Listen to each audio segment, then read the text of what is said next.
भैया जी की तरफ से काल भी बहुत आशीर्वाद मिल रहे राशि, आज भी मिलल। भगवान कृपा करी, दया करी, ऐसे भक्ति बना रहे। और तदपि विरोध माने जब कोई, तदपि विरोध कहाँ गए कल्याण न होई, कहाँ गए कल्याण न होई। अरे मैं विरोध कर रहा हूँ, मेरी बात तू मान जाओ। सती कहाँ मानने वाली है? कोई भी बेटी चाहती है, मैंने कहा ना, कि अपने पिता के घर जाएं और जाके सम्मिलित हों।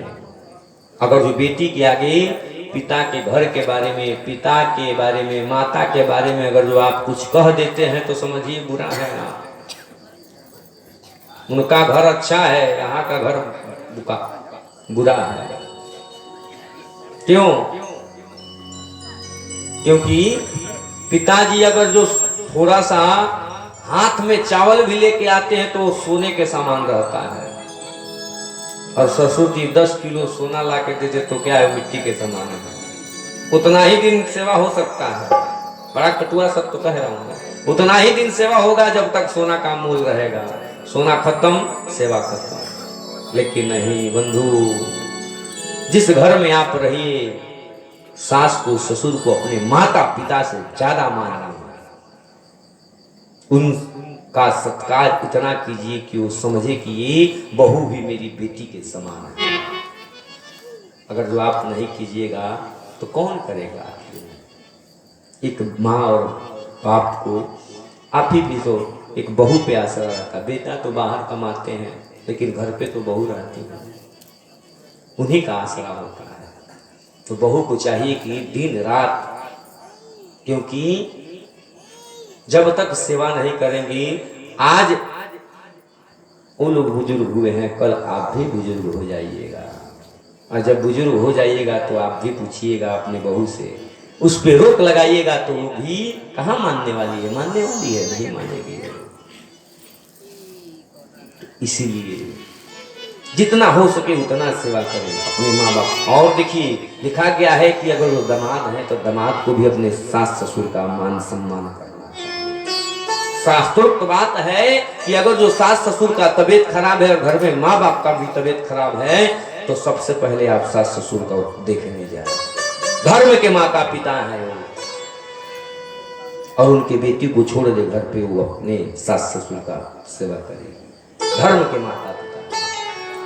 लेकिन अब कहाँ उल्टा हो गया है। इधर माँ बाप सास ससुर घर पे रहे, बहू उठती है अपने पति देव को लेती है, अपने घर चल देती है। पहले वो माँ बाप जरूरी है, माँ बाप छोड़िए, पानी मांगे कुछ भी मांगे, लेकिन नहीं बंधु ऐसा नहीं। आज जो है कि सती जो है अपने घर गई हैं। शिव जी बार बार मना किए हैं, कही शिव देखा बार कहूँ रही न दक्ष कुमारी। बार बार शिव मना किए हैं, दक्ष कुमारी नहीं रह रही है और चल दी है। चौपाई में लिखा गया है कि दक्ष न कछु पूछी कुशलाता। एकदम इतराक गई थी, अरे पिताजी के घर यज्ञ हो रहा है, चल रहे हैं, लेकिन दक्ष ने ना उनके तरफ देखा, ना कुशलता पूछा कि बेटी ठीक तो हो ना। दक्ष न कछु पूछी कुशलाता, असत ही बिलो की जरे सब गाता। सती को देख के सब लोग देख के चलते हैं। देखो बिन बुलाए मेहमान है, बिना बुलाए आए हुए हैं। लेकिन माँ जो है, माँ होती है ना, माँ कुशल पूछी है, माँ पूछी है कि तुम ठीक तो हो ना। अरे सादर भल ही मिलही एक माता।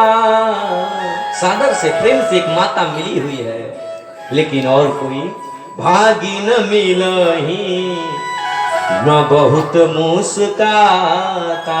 बहन भी मिल रही है लोग, लेकिन हंस रही हैं, मुंह दाब के देखो बिना बुलाए आई हुई है। लेकिन जब इस बात को देखी है, यज्ञ मंडप में गई हैं, सभी देवताओं का आसन देखी है, सभी देवता अपने पत्नी के साथ बैठे हुए हैं और माँ ने देखा कि मेरे पति का तो कोई आसन ही नहीं लगा हुआ है।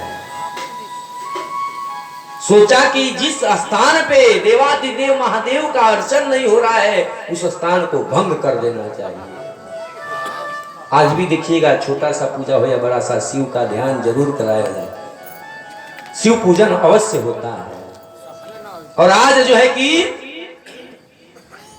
सती देखी है और यज्ञ हो रहा था, यज्ञ में अपने शरीर को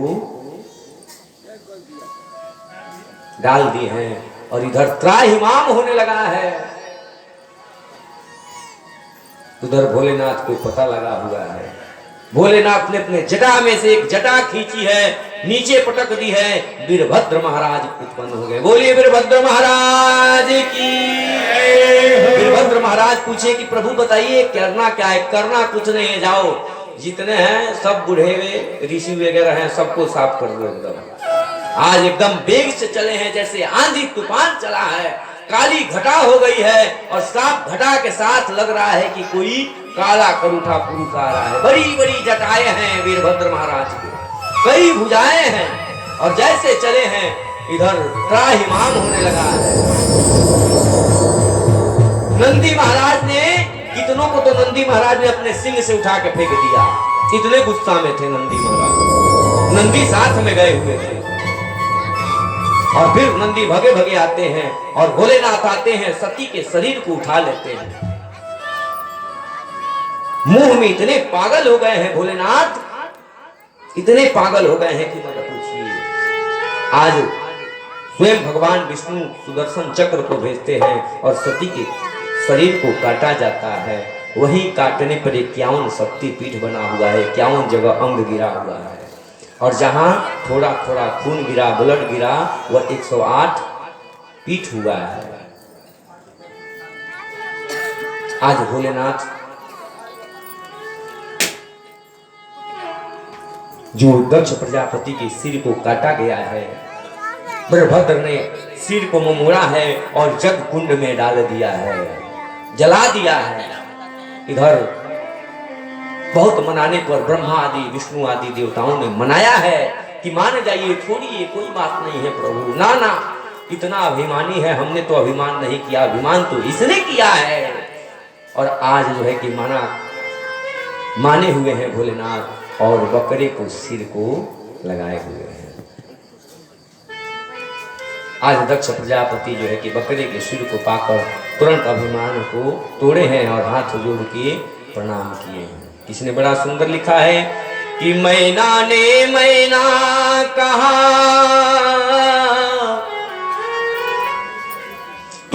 तुरंत हो तो 10-20, बकरे ने में कहा, तुरंत कटावत शीश। बकरा में करता है, में, इसलिए उसे काट दिया जाता है। और मैना कहती है मैना मैना, मैं नहीं हूं कुछ, इसलिए 10-20 हो जाती है मैना चिड़ै। आज दक्ष प्रजापति को बकरे का सिर लगाया गया है। सुखदेव जी महाराज कहते हैं कि हे राजा परीक्षित, कल की कथा में हमने आपको रहुगण की कथा को सुनाया था, जो जड़ भरत के रूप में थे, हिरण का स्वरूप पाए हुए थे और फिर अपना विचार बदलकर भगवान के भक्ति में लीन हुए और विचार बदलकर जैसे भगवान के भक्ति में लीन हुए, पुनः शरीर मिला हुआ है। अब नहीं चाहते हैं कि इस शरीर को दोबारा से कोई पशु का योनि मिले, तो भगवान का भक्ति किए हैं और जो है कि रहुगण के कहानी बने हुए हैं। रहुगण ने बार बार डांटा है, इधर भरत जी महाराज समझाए हैं। वही रहुगण जो है कि अगले जन्म में हिरण था, जो जड़ भरत जी के साथ खेल कूद रहा था, वही रहुगण आज राजा बना हुआ है। बोली वृंदावन बिहारी लाल की जय हो। इधर सुखदेव जी महाराज कहते हैं कि हे राजा परीक्षित, भारत के खगोल वर्णन के बारे में बताए हुए हैं कि हमारा देश कैसा है। जम्बूद्वीप की नदियों के बारे में बताए हुए हैं कि जम्बूद्वीप में कितनी नदियां हैं।